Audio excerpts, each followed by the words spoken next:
This is the second time I've gotten to do this, and it's my great pleasure to introduce to you our new colleagues. Of course, they've been here for a while. They're teaching already for most of them, and in your own departments, I'm sure you've gotten to know them, and I hope you continue to welcome them.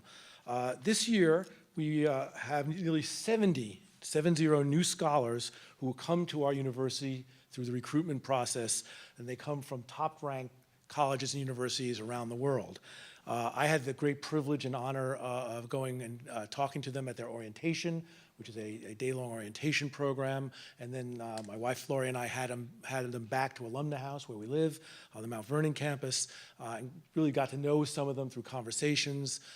They are an extraordinary group, and I think all of you who have been here much longer than I have should feel comfortable that the future of our university is in really great hands.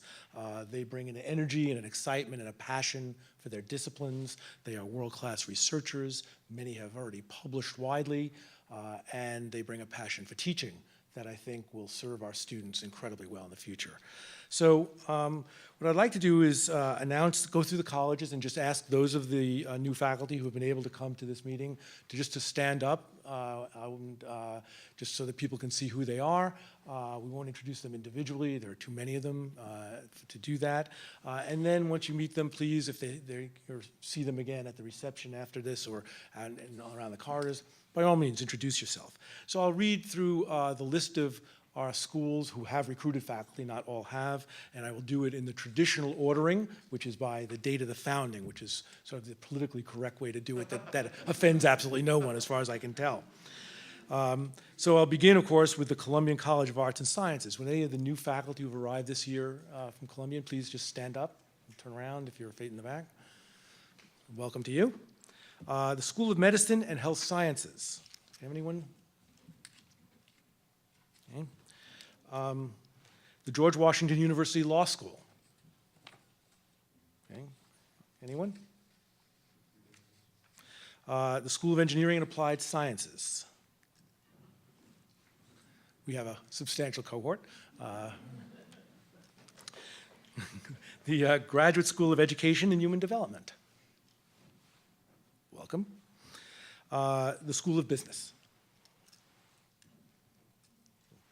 Great, thanks for coming.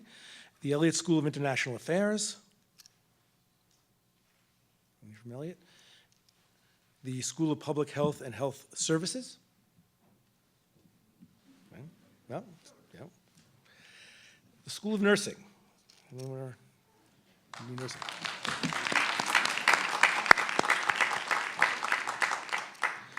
Well, thank you, and all of us here sincerely wish you a long and productive career as our colleagues. We look forward to getting to know you, look forward to reading about your scholarship, and of course our students, many of you already engaged with them. I was talking to at least one of the new faculty members who I actually had some connection with earlier, and he's already teaching 2 courses and excited by his interactions with our students. I'd like to do one more thing with the permission of the chair, and that is also to announce the winners of this year's Bender Teaching Awards. I'll just announce them. We will actually have a ceremony which they will be part of, honoring all our faculty honors winners, all our various faculty who have won prizes. We've consolidated that into a single large ceremony, and we'll certainly spend much more time on all the teaching awards and all the other awards our faculty have garnered. But given the importance of teaching to our university as sort of one of the pillars of the enterprise, I actually thought it was appropriate at the faculty assembly for that we just acknowledge who this year's winners are. They were selected last spring. And then I'll ask all of them who have come here, if any of them have been able to make it, to stand up. And then we'll honor them much more officially in the ceremony later in the academic year. So there are 6 awardees for 2011. First is, in no particular order, by the way, is Holly Dugan. She's an assistant professor of English, and Houston Miller, who's a professor of chemistry. And they won the awards for general teaching excellence here at our university. 2 other award winners are Cynthia Dowd, who is an assistant professor of chemistry, and Oscar Egzmekci, if I've gotten that right, and I do apologize if I mispronounced it, who's a professor of clinical management and leadership for the innovative use of technology. And The last award winner, fifth award winner is Kimberly Acquaviva. She's an assistant professor of nursing, and she won the Outstanding Teaching Award for a full-time, non-tenured faculty member. And the sixth award winner is Michelle Clark, who is a lecturer in the Elliott School, and she won the award, Bender Teaching Award for part-time, in the part-time teaching category. So if any of you are here, please stand up so we can recognize you.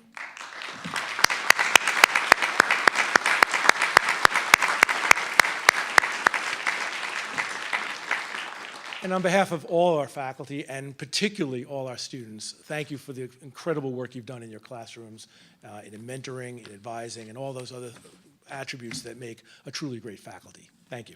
And now it's my pleasure to turn the program back over to President Mack. Next item is the marks of presidents, so I'm calling on myself. Well, let me start by joining the provost in greeting our new colleagues, also thanking and congratulating the awardees. And I'd also like to extend congratulations to Dean Johnson for the fact that her taxation will now be accompanied by representation, which I think is important. This year began with both a bang and a splash, I think it's fair to say. For those of you who were on campus after the hurricane, you may have seen the large tree that fell against the Gelman Library, respectfully doing no damage to the library or its contents, but that was preceded by an earthquake, which did do some damage to one building on campus, which happens to be my campus residence, the F Street House, built in 1849, brick building, suffered some damage to some chimneys and had a leak that was caused by the separation of an internal drain pipe, which we discovered, of course, when the hurricane helpfully followed the earthquake. But I want to tell you one quick anecdote, just because I know some have heard it, but most have not, because it's such an unusual occurrence to have a large earthquake in this region. I was actually at the time, along with my wife Diane, hosting a reception at the F Street House for some of our staff. So we had members of the transportation department, members of the mail department here, parts of our administrative staff. And this was, as you may recall, it was close to 2 o'clock in the afternoon, so the luncheon was sort of finishing up. And we were in the conservatory at the F Street House. And one of the staff members turned to my wife actually initially and said, asked what goes on our Virginia campus, our Virginia Science and Technology campus, because he had never been there and wasn't sure what happened there. And so the answer was, well, we have a lot of scientific and engineering research that goes on there. We have a new school of nursing, and there's some interesting research projects, one of which is a shake table, part of our Department of Civil and Environmental Engineering, that simulates earthquakes. And she's sort of gesturing like this.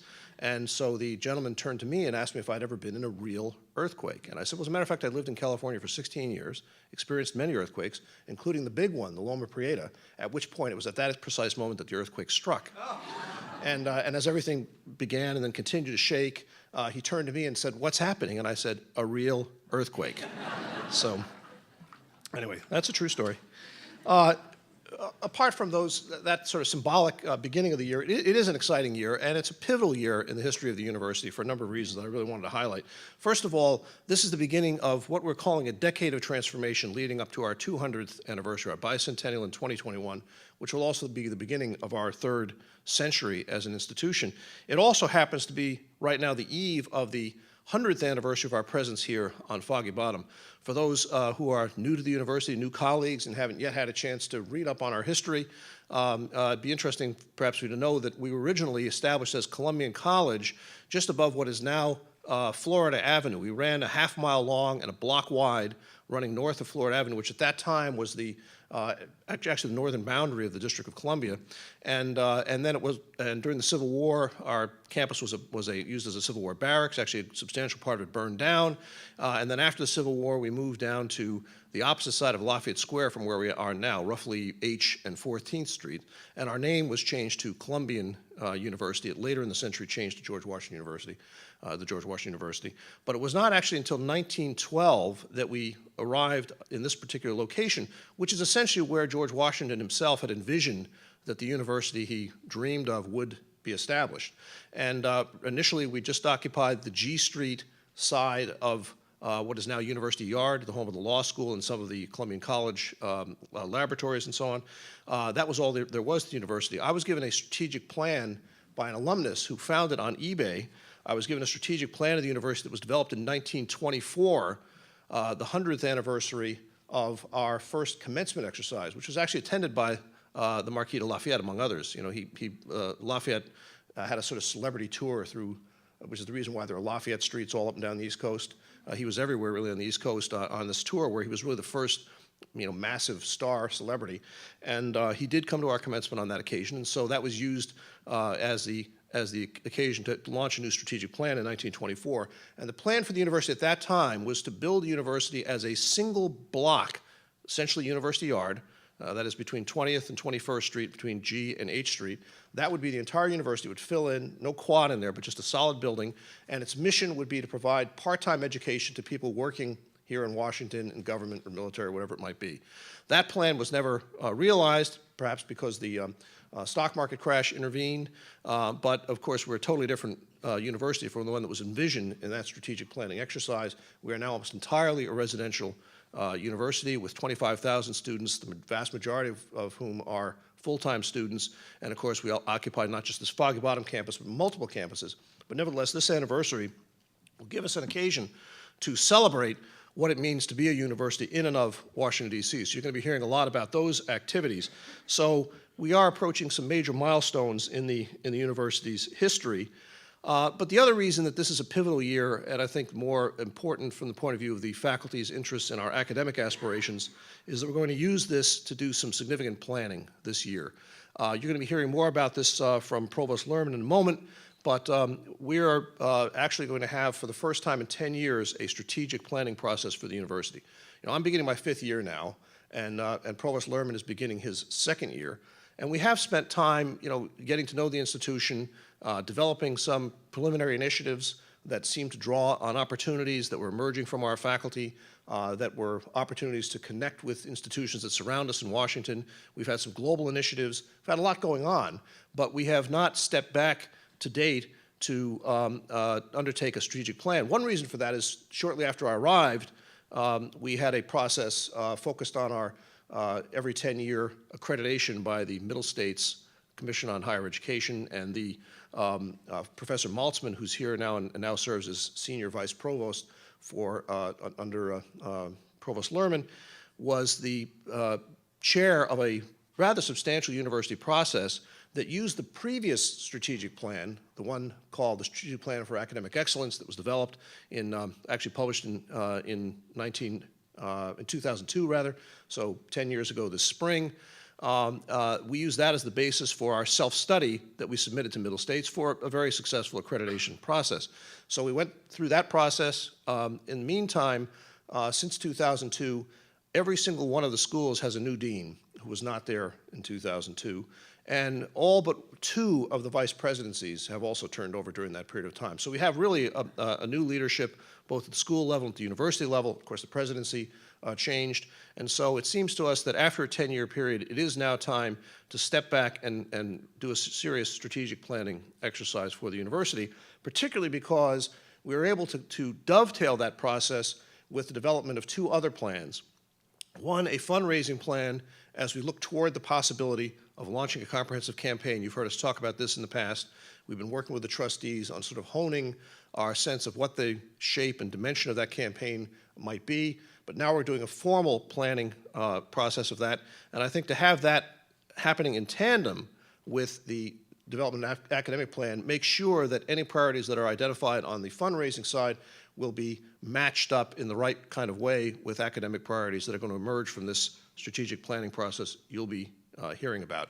So the timing is very good from that point of view. And a third plan has to do with our communication about the university to the external world, our sort of the reputational visibility of the university, and that is operating under the aegis of Lorraine Voles, Vice President for External Relations. So we have the provost working on the strategic plan for the academic programs.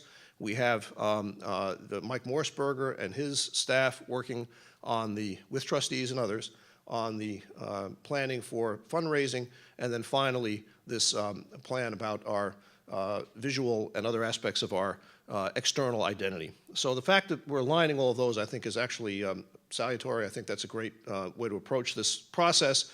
And again, after 10 years, it seems that it is time to sort of take a look at that.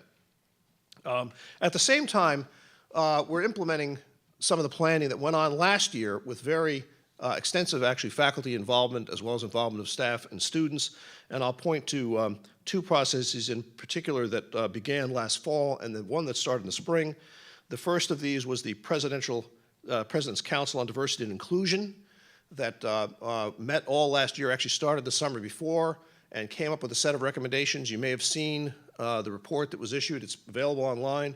We've taken an initial set of 5 recommendations to begin working on. But one of the most important elements to emerge from that was the notion of creating an office within the Provost's office of diversity and inclusion and creating the position of Vice Provost for diversity and inclusion. And I'm delighted to say that as of May 23rd, we have now a new member of the senior administration who is Dr. Terry Harris Reed, who came to us from Princeton University, where she had a somewhat similar position. But I think some of you have already gotten to know her. I think she's doing a splendid job in just a short period of time already, getting to know the university, meeting with many of our faculty and departments, and really getting to know the institution.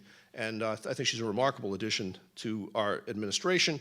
And she will be working with the Council on Diversity and Inclusion, which, having been, in effect, a kind of task force developing a report, will now be a permanent body so that we can continue to have input from faculty and the rest of the university community to help guide and shape, respond to her work in leading the effort at the university administrative level.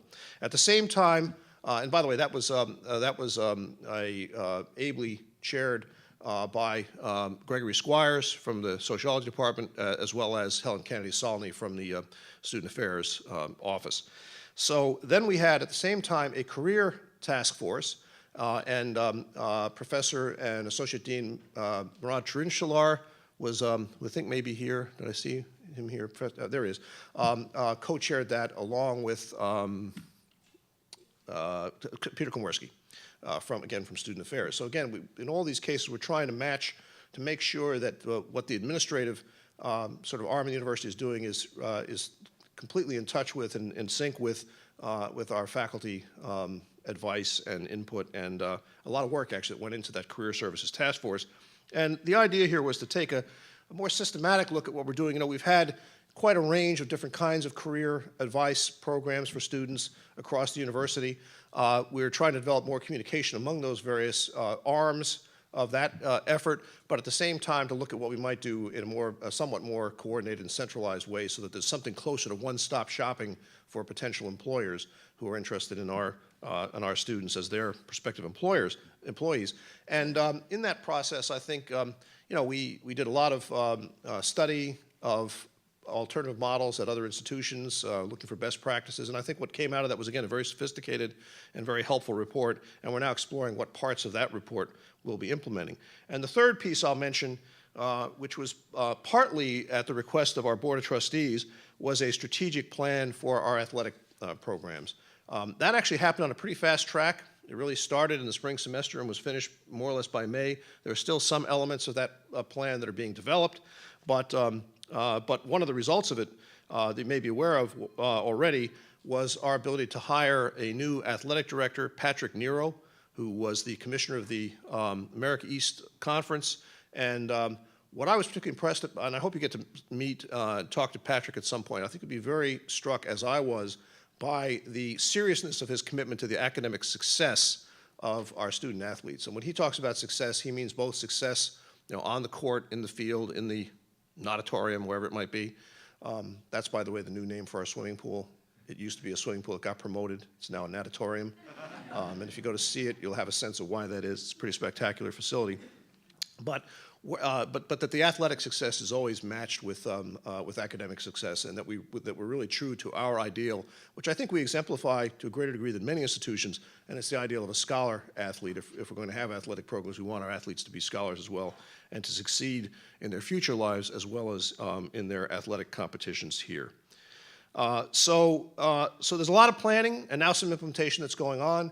I think that it's absolutely critical that any of these efforts that are underway have faculty involvement in them, and welcome that guidance. And as you know, we set up a program. Actually, we were very receptive to In fact, I think this came out of a discussion that we had in the executive committee with Professor Castleberry and other colleagues on the executive committee last year to set up a committee to look at the library, because it seems to me that the library really is a resource in the university in which the faculty have as great a stake as they have in anything, and we want to make sure that the library of the future responds to the needs, aspirations, and pedagogical interests of our faculty, and not just to, the designs of architects and so on. But as you may know, one outcome of that process already is that we do have now a plan underway to, and I think this is going to be very important symbolically for the university as well as just pragmatically, it's going to be very important, to take that somewhat cave-like entrance now off 8th Street where you sort of walk down through the debris of the hot dog stand and the ashtrays and so forth, and you kind of crawl into this little cave-like entrance and into the darkest part of the library on the ground floor, which has some windows but not many. And it's not a very stately way of entering a university library. We're going to take that entrance, move it around to Kogan Plaza, where it will go up to the second floor, which is well lit, and really have a grand entrance which will make the library, I think, look a lot more like a university library than it currently does. And I think we've had a lot of student and faculty input in that process. And again, the real question is going to be how we design the interior of the library programmatically in response to our the academic purpose of the library. So I think that's proceeding in the right sort of way.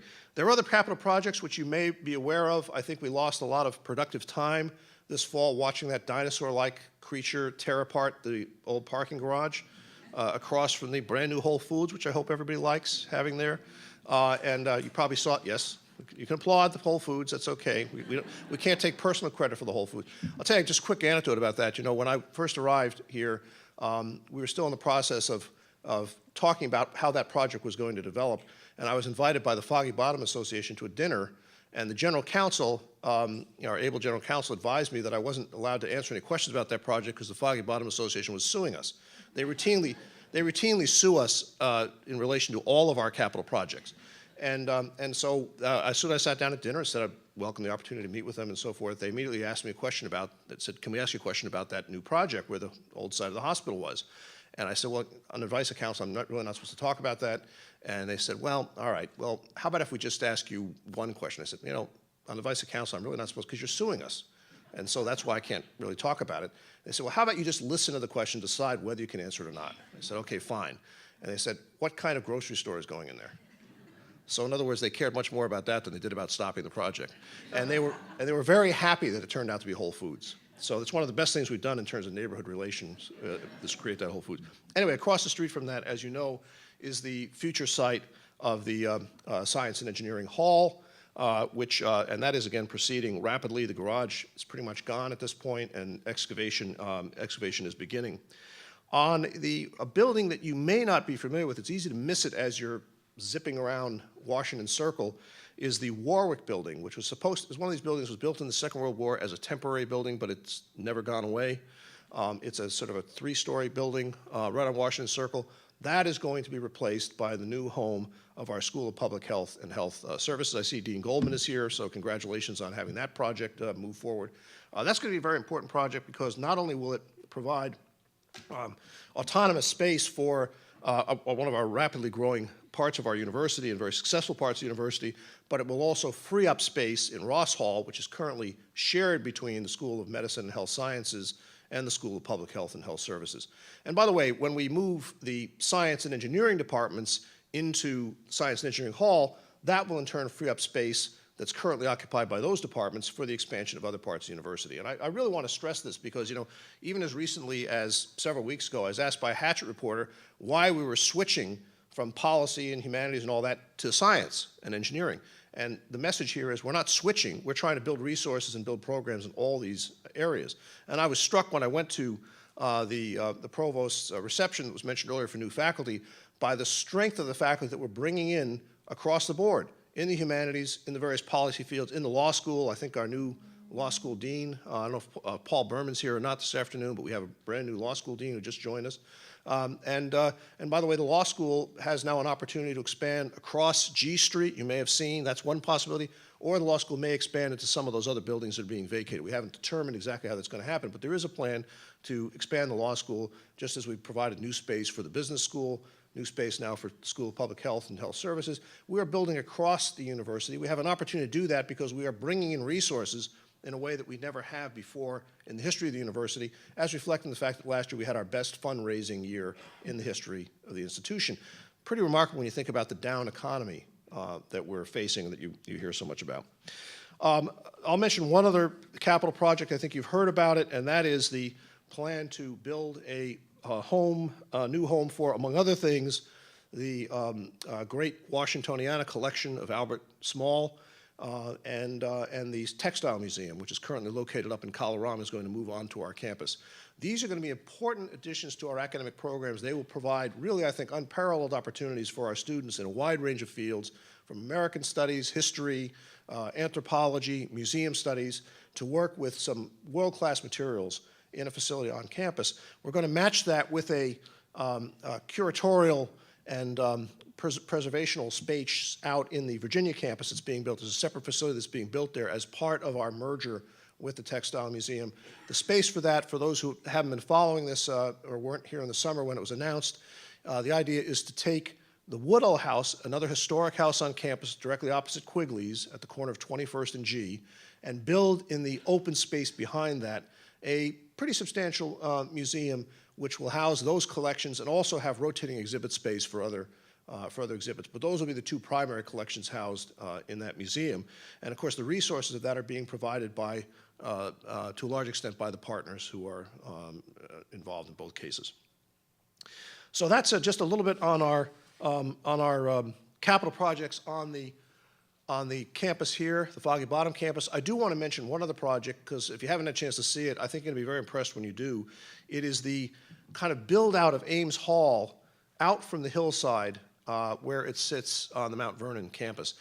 Those are going to be some of the most beautiful classrooms, I think, anywhere on the East Coast. They have an extraordinary view out over the Potomac, out over the woods and beyond, from almost every classroom there. And you probably, if you hadn't heard about it independently, you would have seen the Hatchet coverage this morning of the plan to have a dual campus location of our honors program that will take advantage of that, what's going to be some of the most spectacular space we have available anywhere. Well, all this, of course, is only the infrastructure supporting our ongoing recruitment of not only stronger and stronger students, as we do every year. We've been breaking all previous records for the last 3 years in a row. We had more applications than we've ever had. You may have heard that. But also, as we've been saying, our success in recruiting really world-class faculty from top institutions across this country, as we're doing more and more every year. For those who were not here last spring and are new to us, we announced the appointment of Dr. Fareed Murad, Nobel laureate, coming to us from the University of Texas Medical Center. He's already got his lab up and running. His Nobel Prize winning work was focused in cardiovascular applications of the signaling properties of nitrous oxide. He was explaining why it is that nitroglycerin, when it's ingested, resolves chest pains, and it has to do with the vasodilating properties of nitrous oxide. He's now taking that concept and applying it to cancer, among other fields. So he's already up and running with his research. I think I see Dr. Kumar is here. His laboratory is in Dr. Kumar's Department of Biochemistry and Molecular Biology. But he's also a university professor, which means that he's going to be teaching across the university, not simply confined either to the School of Medicine and Health Sciences or to his laboratory. And in fact, he made it very clear when he came to this university, he did so because he was looking for a comprehensive university that would give him that access to students, and it would not simply be in the medical center. And so I think he's going to be quite a statesperson on our faculty here for some years to come, and I hope you all have a chance to get to know him.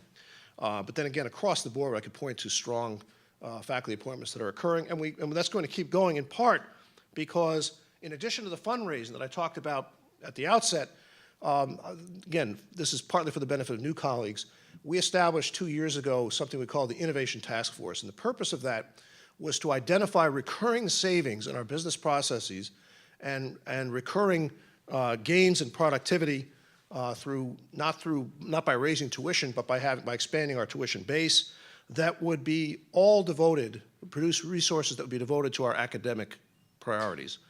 Under the direction of the provost and the deans, the way this works is if schools are identifying these savings, they're keeping those savings.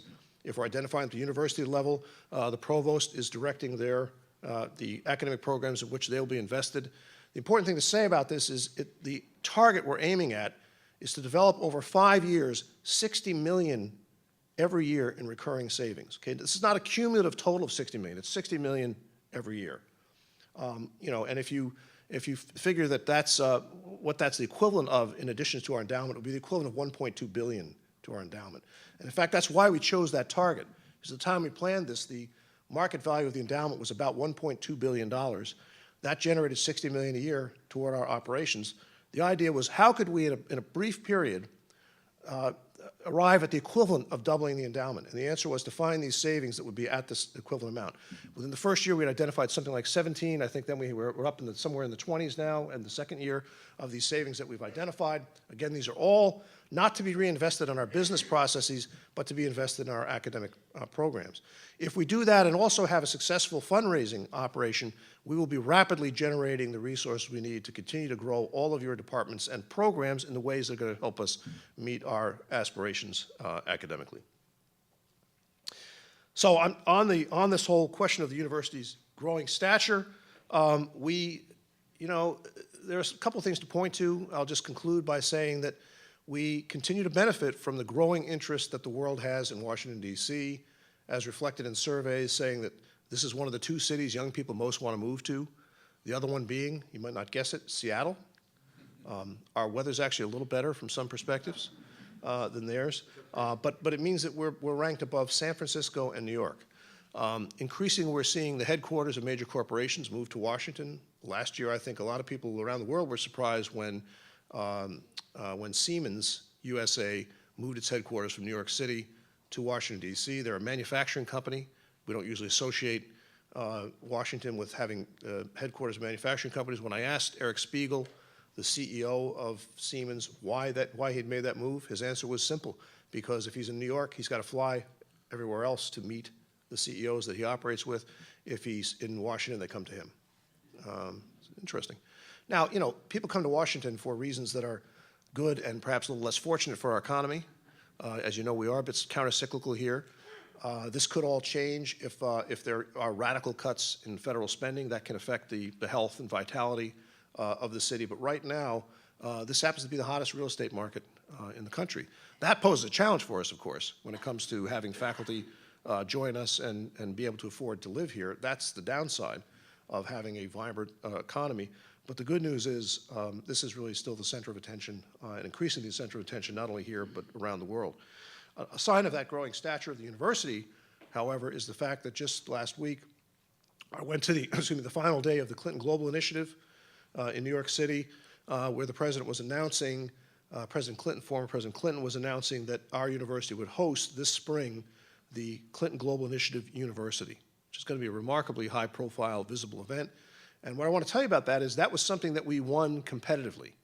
And when I met the president of Clinton Global Initiative, CGI, he made a point of saying to me, you know, it's going to be great having this event in Washington, D.C., but that's not why we chose you. We chose you because of the strength of your proposal and because of the growing strength of the university. So I just want you to be aware of that. We won that in competition with a number of other institutions, none of which I will actually name, although I will say that at least one of them is quite local. So we're feeling pretty good about that. And with that, I think, should I pause for questions for a couple of moments, perhaps? Let me do that and just see if anyone would like to ask any questions on any of these subjects. Hearing none, it's my pleasure to return the podium to Provost Lerman. Thank you.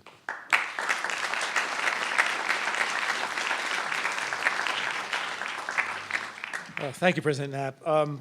So I think it's made clear by the listing of the amazing range of things going on, and that's just a subset of things going on here at GW, ranging from athletics all through sustainable practices, through new academic programs, new facilities. This is a transformative period in the university, and those of us who are fortunate to be here during that period really are going to be part of an experience observing a university going, I believe, from just very, very good to truly great. And those opportunities are out there for us.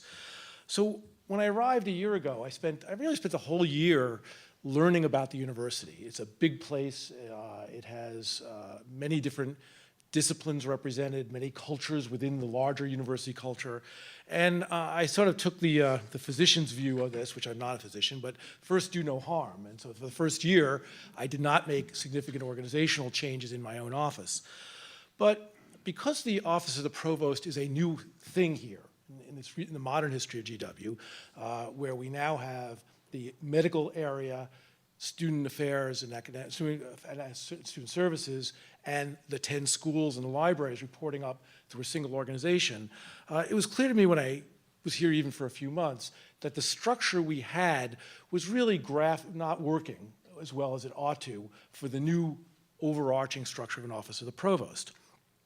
So after reflecting on it for several months actually, I decided to reorganize the Office of the Provost over the summer. Now some of you may have gotten my mail on this. I won't spend a lot of time on it, but I want to sort of give you my thinking about went into that process and tell you how it worked out. So I had 2 or 3 distinct goals. First of all is transparency. How does a faculty member or a student figure out who does what? And the existing structure had grown up over time, like also structures, and as new functions were needed, people grafted them onto existing portfolios of people who had maybe a little extra time or some specific expertise.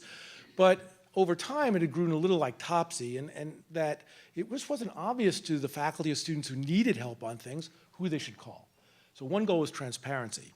A second goal was efficiency, that I wanted a structure that was able to get things done in an efficient and effective way without people tripping over each other around, well, whose thing is that to do anyway?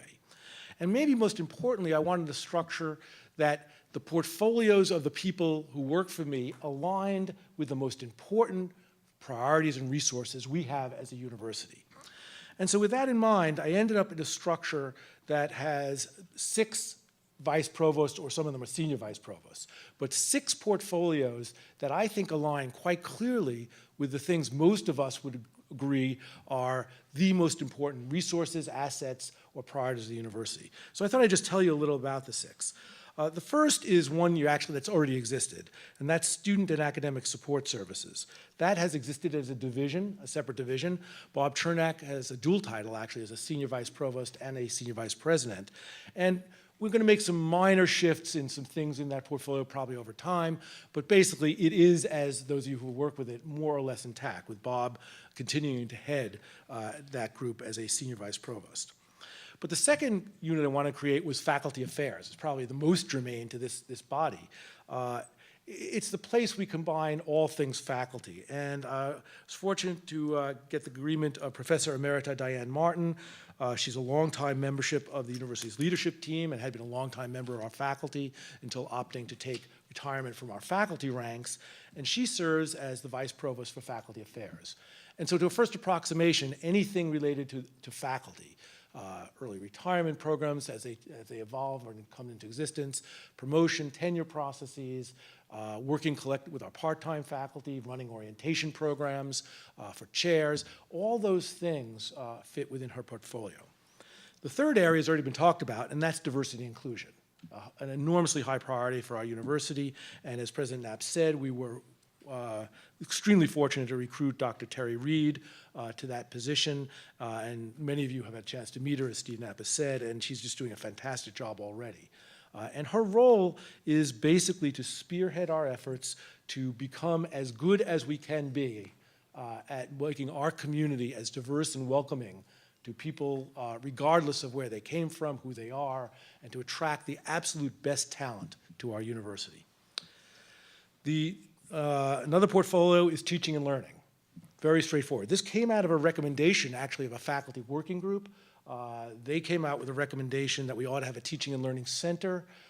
I decided that made a lot of sense, but in fact, the only thing that made it more sense was making it its own portfolio. So that's the place where the support for our faculty in their efforts to teach and our students in their efforts to learn, that's where all that support lives. And underneath that includes things like the Bender Awards, academic technologies, which provides you as faculty with support in the use of technology in your classrooms. We're going to be creating a fund to help expand our undergraduates' opportunities to work with you on research.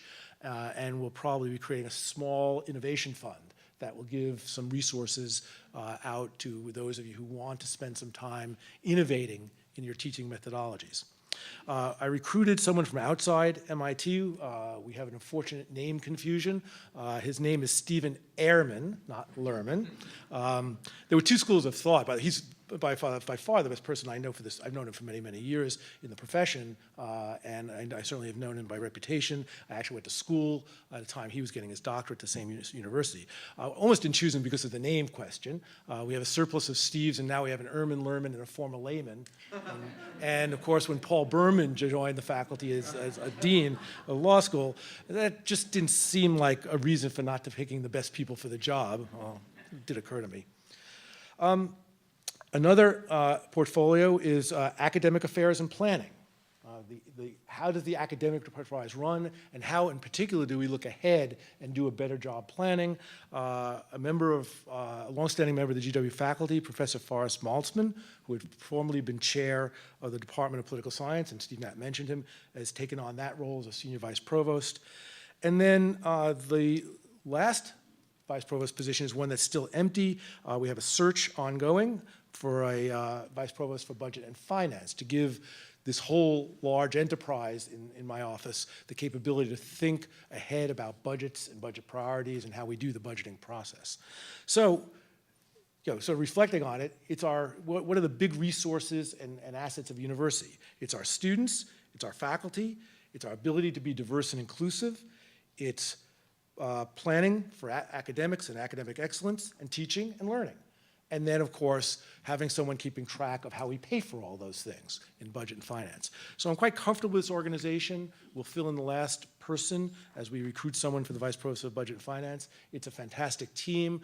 My hope is for you as faculty, it will give you more sense about who to go to for various things, how to get things done in our office, how we can best support you in your teaching and in your research and in your academic life here in the university. Towards that end of transparency, we've also put on our website all this information, including who does what. So we've tried under each of the portfolios to list, here's those things that this person does, and here's how you reach them. To the extent there's something you think our office is doing or should be doing that isn't on there, let us know, and we'll figure out, A, who should do it, and then we'll also, B, put it on the website. So my hope is to make our office more accessible and useful to students and faculty and all the members of our community that we provide services to. So that's the first area. The only other thing I wanted to talk about is to amplify some of the remarks President Knapp made about embarking on a strategic planning process. One does these things with a bit of trepidation. I have to say I probably now read 15 or 20 universities' strategic plans. They range from ones I find fascinating and insightful to the ones I think could have been written by a computer program. And there are ones that really speak to the nature of that particular university and ones that could have been written for 500 universities, and just changing the names would have made them equally applicable. I mean, obviously, we're trying to strive for the type of strategic plan that speaks to the specifics of our university, that reflects its unique location, its unique history, its identity, what it's good at. And we're also, of course, trying to build a strategic plan that helps guide action, that helps tell us where we want to make investments. I should emphasize, the vision I have for a strategic plan is not a blueprint for everything we will do. Universities are far too dynamic places to write a blueprint for everything we will do. One of the great things about a university is its faculty and its students and staff constantly generate new things to do, new ways to think about them, and new initiatives. We don't want that to end. No one plan can possibly embrace the range of intellectual activities that need to happen at a great university. Instead, what the plan that I want to create, and I have to say it's aspirational because we haven't written it yet and haven't developed it yet, the plan I want to create, I think of much more as a very small number of broad initiatives that we will focus a significant piece of our incremental resources on. So what are the big picture things we need to embrace and undertake? And of all the things we could do, what makes sense for us? What makes sense for us given our urban location? What makes sense given the current composition of our faculty and staff? What makes sense in terms of our competitive advantages? What makes sense in terms of our resources and our ability to get resources? And so I don't envision this listing 50 or 100 different things we will do. But I also don't want people to think that because perhaps their individual passion and scholarship isn't in this plan, that they have to stop doing it, or that we even want them to stop doing it. That makes no sense. I think a strategic plan has to be a very broad, drawn with a very broad brush, and help direct where we want to build future resources, but allow for that organic frenzy of activity that goes on at any great university. And the last thing we want to do is people thinking that they should stop innovating because the plan is supposed to say it all. So let me tell you how we want to go about this.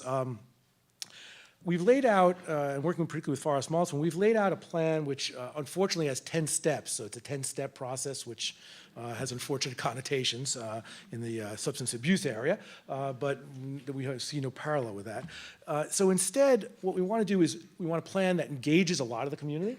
We want a process that brings you in at various stages.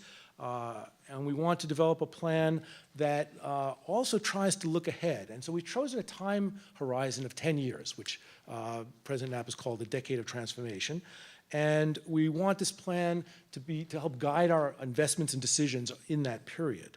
We're going to do a number of things in this. I won't go through the full 10 steps. I want to tell you some of the highlights. First is we're going to be doing what actually Eric Spiegel at Siemens called strategic visioning. And really it's asking the question, what are we planning, what future are we planning for? To build a plan as though the economic environment, the economy, social norms, the great questions we need to face, to imagine that those won't be different 10 years from now may be a mistake. What's the world going to look like that we have to build this plan for? So we're going to spend some time building out scenarios of what will the world be like in 10 years? What will be the great questions that universities are going to be asked to address? What are the great educational challenges? What will students want from a great university? And think about the future we're planning for. We're going to eventually come out with a small list of key areas and then build out working groups, which will engage many of the faculty and staff, students, trustees, and alumni in the working groups. And ask the working groups to develop plans for that particular area. Each one of the working groups will be given a charge, and each will report back to a central steering committee for this plan. We're going to, in each of the major areas we ultimately select, create goals. So if we want to be great at X in the next 10 years, what are our goals for that? What does it mean to be great? How would you know it happened? What are the metrics against which we would measure our greatness, both qualitative and quantitative metrics?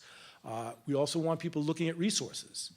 If we aspire to be one of the world's leader and fill in the blank, sustainability, globalization, whatever we believe are the important objectives for our university, what are the resources we're going to need to get there? And where will we get those resources from? Will it be internally generated? Will it be corporate philanthropy? Will it be individual philanthropy, foundations, federal government funding? The answer in many of these cases will be a mix of the above. But we don't want to build a plan that's completely divorced from the resources we'll need to accomplish that plan. We also, of course, don't want to undershoot. We don't want a plan that is totally constrained by our current resources. We want a plan that will inspire giving. And then, speaking of inspiring giving, we want to align our fundraising with the plan. So there will be, in fact, a part of the planning process in which, as we look at our goals and what resources we're going to need to achieve those goals, we work with the Development and Alumni Relations Office to align their priorities to the greatest extent possible with the priorities in the plan. And we should be focusing a lot of our fundraising energies around those things we believe are most important over the next decade. We hope to do this in a period of a year. We will be reporting back to the Faculty Senate Executive Committee frequently. The Board of Trustees, of course, will be hearing about this. We'll be asking many of you to volunteer, to be part of working groups and other activities. We will be drawing together public forums to discuss these ideas. We're going to really try to make this the university's plan, not my plan, not President Knapp's plan, but all our plan. And we hope what it will do is inspire our faculty, students, staff, and potential donors to understand that we aspire to move from what I earlier said was from being very good to truly great over this decade of transformation period. So thank you very much. I don't know if we have time for questions. Again, if there are any, I'd be happy to take them. Oh, please.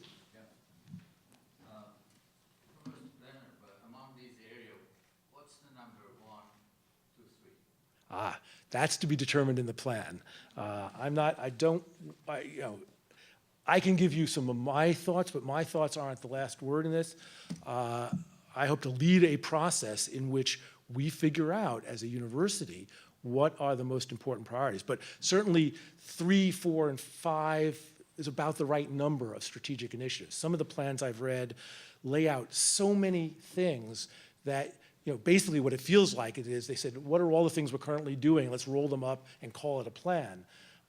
That's not the plan certainly I've aspired for in this process, but rather it's a plan that has makes choices and says, here are the, maybe, this many, I'm not sure, but a small number of major priorities. But I think that's something I don't want to put a stake in the ground and say, these are my priorities, now let's build a plan around them. I want to participate in a process that helps create those priorities. Well, I entirely respect that. But I would say as a faculty and talking to my colleagues, I think there is one denominator, and that is there should be a massive investment in research. Mm-hmm. That's the recognition in my opinion. And, I can't imagine, the question is research in what, of course, and that's more an interesting question.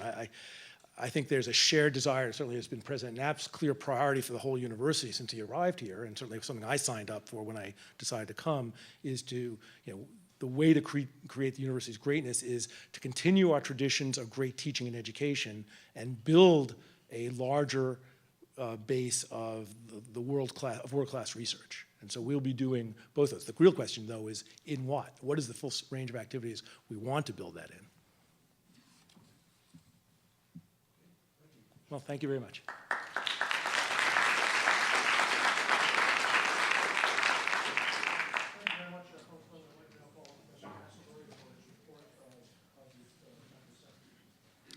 Thank you, President Knapp. The privilege of coming last in this group of speakers means that if I don't go very fast or something, you will all dissipate to the reception before I get started. I want to welcome you. This is a rare occasion because it's one of the few times that we get faculty, we have Emeriti faculty, and we have brand new faculty. We're all in the same room. And it's a wonderful kind of symbol of what university life is really like and how we need all of the constituent members of our university community at all times. I want to tell you just a little bit about what the Senate did in the past year. I have 4 pages of single-spaced really riveting information, which I won't read to you, but I want to tell you certain kind of things for the importance we think they represent to the university, and also because they describe the way the university and the administration work together for the good of the university. There were 4 resolutions that were passed during the past year, and the first one was the resolution that we discussed earlier on the School of Nursing. What we didn't say when we talked about the School of Nursing is that it almost didn't get off the ground. That in a lot of the preliminary work that dated from the spring of 2009 into 2010, there needed to be a refinement in the kind of documentation that was submitted to the Senate so that it had confidence that the school would be created and be able to do what it wanted to do. One of the things the Senate had learned from the previous time it had approved a new school was that to have a school that didn't articulate in its organizational plan the percentage of tenured line and tenure track faculty to contract faculty at the 75-25 percentages that are described in the faculty code was a mistake. That was one of the things that was inserted in this. It required that we not only have the Faculty Senate meeting in May, but we call a special Faculty Senate meeting 5 days later on May 12th so that we could approve the School of Nursing resolution so that on May the 14th it could be approved by the Board of Trustees, the administration having approved it in the day in between so that in effect it could be created. Everyone believed in it, but it's important to believe in it and then to set it up in such a way that it actually will be able to accomplish its purpose. The other condition that we placed in the resolution was to ensure that there would be a certain number of tenure line faculty hired in the first years so that the resolution you passed today that gives the School of Nursing membership on the Faculty Senate and the Faculty Senate Executive Committee, there will be someone who is a tenure line faculty sitting back here who doesn't know yet who it's going to be, so that they would have a population of people to choose from. Resolution 10.2 was a resolution of faculty and staff compensation increases. You might think that there was a lot of interest in this. The Fiscal Planning and Budget Committee felt that from its investigation of the budget and the climate, that a 4% increase was called for. That was passed overwhelmingly by the Faculty Senate, as you might expect. In discussions with the administration and the Finance Committee of the Board of Trustees, looking at the same data but coming up with a slightly different view, it was determined that a 3% increase was what the university could bear during this particular time period. This, to me, is just an example of the ongoing dialogue, though, between the constituent groups of the university, the faculty, the administration, and the Board of Trustees. Resolution 10.3 was a resolution to request additional information on the budgetary and financial implication of the science and engineering complex. It's a massive entity that we're proposing here. It's absolutely wonderful, and the Senate has been behind this for a decade. But as it came to approval of the concept and everything like that, there were questions about the financing. There were questions that the Senate still had that we thought represented faculty concerns about what percentage of money would be raised philanthropically, what percentages of money were going to come from a certain kind of budget, just where was the money going to come from. And as you heard the President today iterate the proposed buildings, we're going forward with the School of Public Health and Health Services building on Washington Circle. We have the Textile Museum that is going to come in, we think, with a lot of philanthropy attached to it.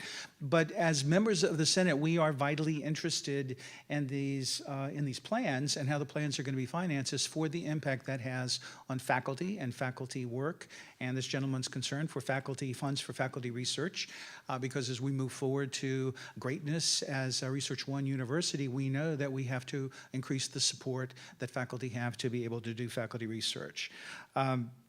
So that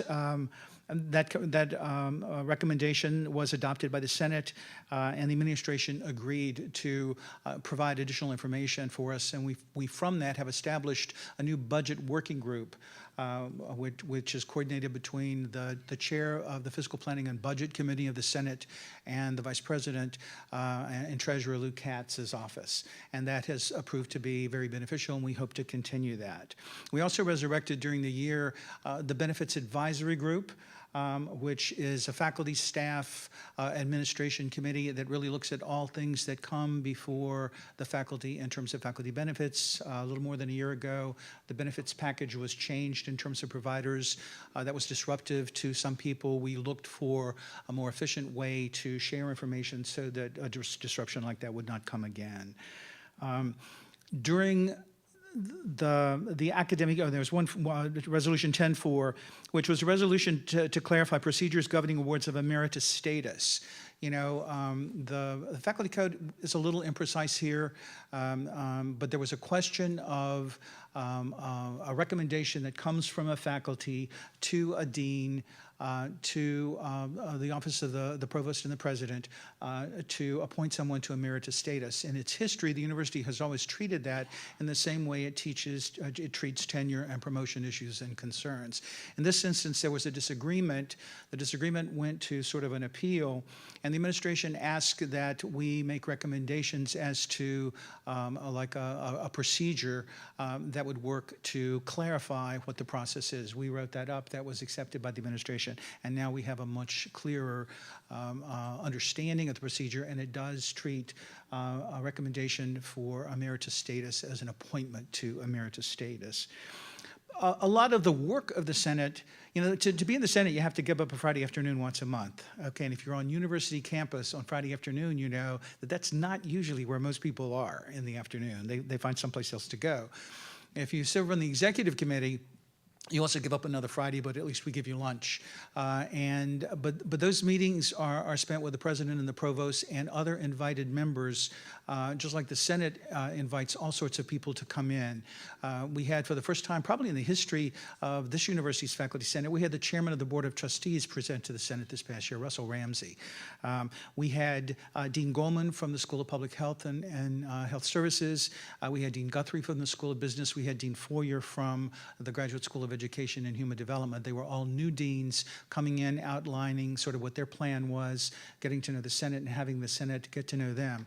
We are fortunate to have all sorts of members from the administration who are responsive to the university's desire for more information about what's going on. So we heard from the Director of Human Resources, we heard from the Development Director, we heard from Treasurer Lou Katz. All sorts of people came and presented to us, in addition to committee chairs who are reporting on the work of their groups. I encourage you to go to the Faculty Senate site. The detail of this report will be posted on the Faculty Senate site. The minutes of Senate meetings are posted there. You may think they're boring, but they're not. They're just dramatic and riveting, and you get in great detail President Knapp's sense of humor and the kind of things that we say to each other. We believe that the Senate does important work. It is the voice of the faculty. To be the voice of the faculty, you have to have some connection with the faculty. So you each have representatives to the Senate and to the Executive Committee. I hope you know who they are, and I hope they're reporting to you in your department meetings, in your school meetings on a regular kind of basis, so that you are connected with what's going on. We're not representing you very well if you don't know what we're doing. The president said he'd been here 5 years, and the provost, who's just a kid, has been here. It's his second year. I've been here 40 years. All right, I got them both trumped. They're like in short pants, as far as I'm concerned. But I can't tell you that there has never been a time in my 40 years here that I've been more excited about the spirit and the climate of change that surrounds the university right now. If you are new faculty here, I welcome you. I don't think you could have come at a more exciting time. I hope you are supported and challenged by the people you meet in your departments. And I hope you support and challenge the people you meet in those departments, because just because you're new, that does not mean that you don't bring something that all of the rest of us need to observe and listen to, and from which we need to partake as well. I just think it's a wonderful time to be, I'm paraphrasing the University Marshal Emeriti, who opens graduation by talking about what a great gig it is to be the University Marshal and what a great day for George Washington University. But you almost sound like a cheerleader if you say that, but it's true. And it's really a great time to be involved in George Washington's university life. And I think this is it's a great era that we're embarking upon, and I think it's a privilege to be a part of it. I would like to leave you with just the articulation of the people who helped shape all the work that we did last year. They are Brian Biles, who's from Public Health and Health Services, Bruce Dixon, who's from the Elliott School, Miriam Galston, who's from the Law School, Charles Garris from Engineering, my friend Diana Johnson, who's from Columbian, Gary Simon, who's from Medicine and Health Sciences, Phil Wirtz from the School of Business, And then that same group, now accompanied by Alan Greenberg, who is a new representative for the School of Public Health, and David McAlevey, who's replacing Professor Johnson from Columbia, and Scheherazade Raymond, who is from the School of Business now. That was the executive committee for last year and for this year. They are your representatives. I hope if you have questions or thoughts or comments, you go to them. I hope you go to the website and read all of these 4 pages that we slaved over. They're important for you. They're important for all of us. And if you have questions or thoughts or concerns, get to your Senate representative or get to us or get to wonderful Sue Campbell, who's hiding over here somewhere at this table, who can answer any question about the university that you could possibly want to ask or know. Thank you.